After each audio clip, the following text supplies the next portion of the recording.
Hi scholars, Dr. Ratcliffe here. I just want to make a brief video giving you an overview of this whole team project.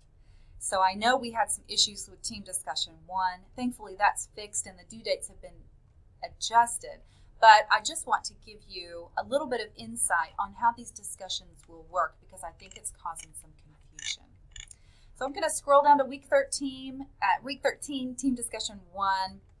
There are several groups that have had people posting. If you haven't yet posted, you need to jump on there. There's some people in your teams that are waiting to hear from you. So go ahead and get on team discussion 1. If there's no replies, it means that no one has yet replied in your team, and you need to be the first to start the conversation. So since we had a problem with team discussion 1, I gave an extra day for this assignment to be due.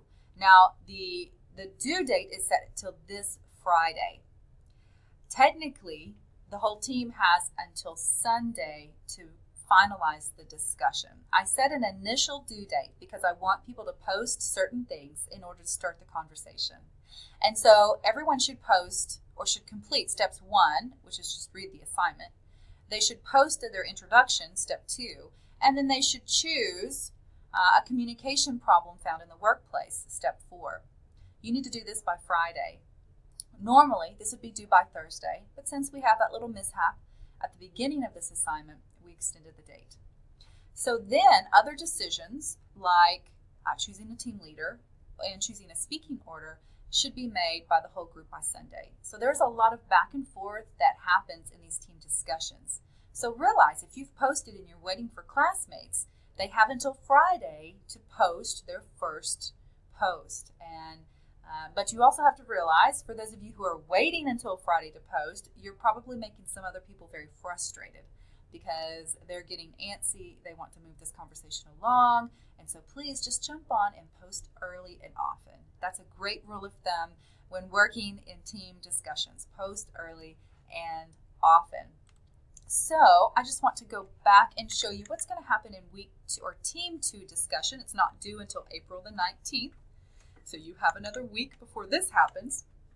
But just to give you an overview, the team will be selecting a PowerPoint background.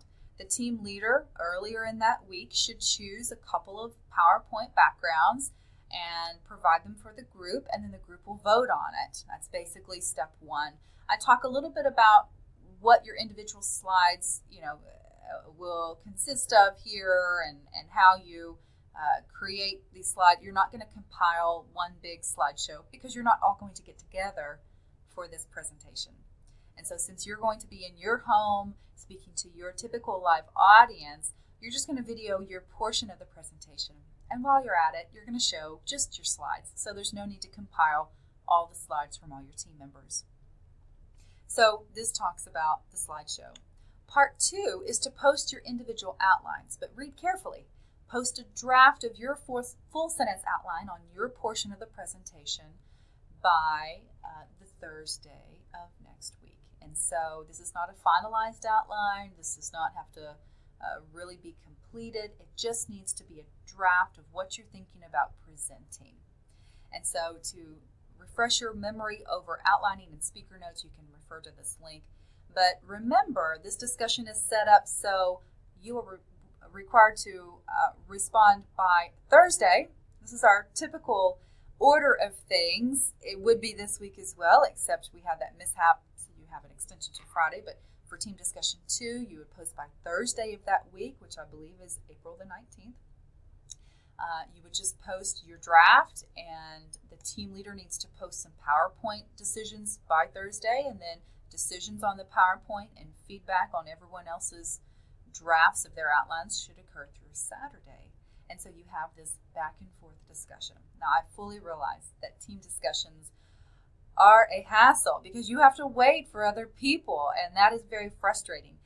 There's a variety of personalities in this class, and some people just want to get it done and get it over with. Other people wait till the last minute, like I said earlier. And so please be considerate of your classmates and just be patient and aware that people are waiting for, could be potentially waiting for you before they move on. So those are the 2 team discussions. Most of the team presentation is actually individual work. And so after those two discussions, everything else is just you on your own, crafting your portion of this presentation. That's done purposefully, because if we did much more team involvement, people would probably go crazy, right? No, I'm teasing. But, there is a lot of frustration, like I said, waiting and relying on other people. And so let's look at the actual team presentation. I think that most people have probably read at this point what we're doing here. So basically, each person chooses a distinctly different communication problem. You figured that out in Team Discussion 1. And then you're going to offer some solutions to that problem in your part of the presentation.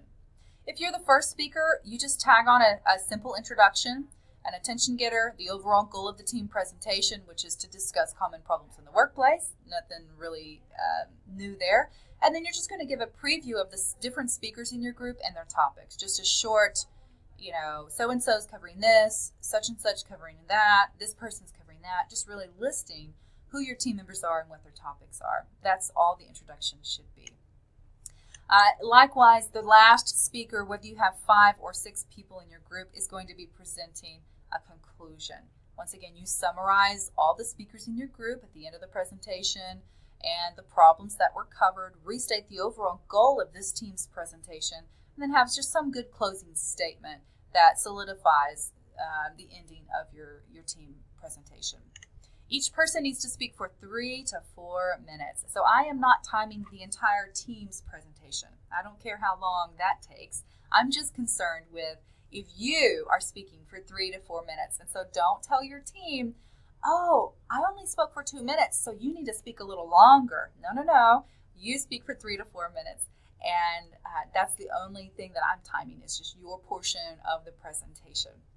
Each person needs to cite 3 credible sources. You need to have 3 to 4 slides that go along with your content.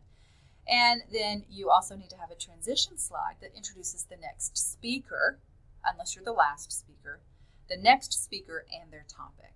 And so that's something that you need to discuss when you talk about, or you need to realize when you talk about the speaker order, is that you're going to have to introduce the next person at the end of your presentation, and there's a slide that should show up in your slideshow at the end that also has their name and their topic. Then here's what you turn in. On this page, on the team presentation page, in what week is this? It's due April 26th. You're going to turn in these things: your fully developed, finalized individual outline, your PowerPoint slides, and your recording of your portion of the speech. So once again, there's no need to meet with your teammates. You can do this on your own. Most of this is done on your own. Once those decisions are made as to who does what and which order you're in, basically that just helps me to know what order to watch your videos. And so down below, you'll hit reply. You'll say, I'm speaker 2 of 5. And so I'll know to watch your video second, and I'll just watch all the videos in order, and then I'll grade overall the group grade, how the group coordinated, but the majority of the points comes from your individual speech, and I do this on purpose because, once again, I think the focus really should be on your individual efforts. There's some focus on the group cohesiveness and coordination, but I have lesser points for this because I know that sometimes this can be a little difficult in an online forum. And then your peers have an opportunity to evaluate you, and their scores of you will be averaged together, and that will be your peer evaluation score. So if you are a bit lackadaisical in turning in your work, or you miss a discussion, you probably will be counted off a little bit in those peer evaluations, and you'll also be counted off, of course, in my grading. And so you want to make sure that you're on top of things and you are a good team member, so your peers will give you better scores for that. So when you post your video here, this also is set up as a team discussion, so only your peers, your team members, and I can see these. It's not open to the entire class. All right, so I've given you quite a bit of information here, but realize that most of this is individual work.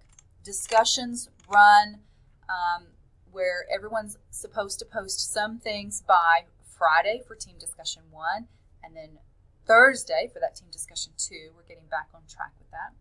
And then the rest of the discussion will continue through the next 2 days.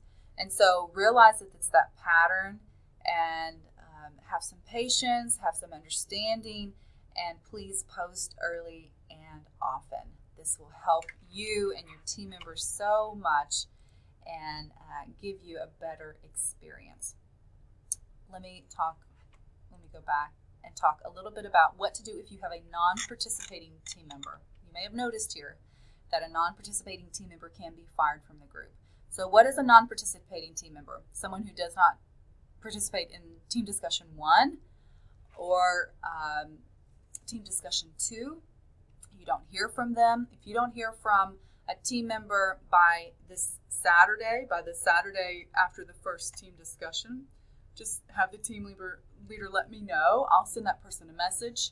If I don't hear from them, if you don't hear from them by the end of team discussion 2, they're out of the group, right? And so the group needs to keep track, the team leader needs to just keep track of that and just let me know of missing group members. It's easier if you do it since you know exactly who's in your group. I can go through and check, but it just takes me a little bit longer to do that.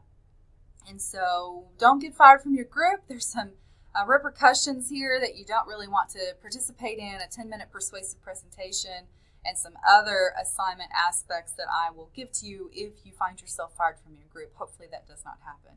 So be a good team member, post early and often, and give yourself and give your group members a good experience. All right, if you have any questions, you need any help with anything, you have any concerns, please message me.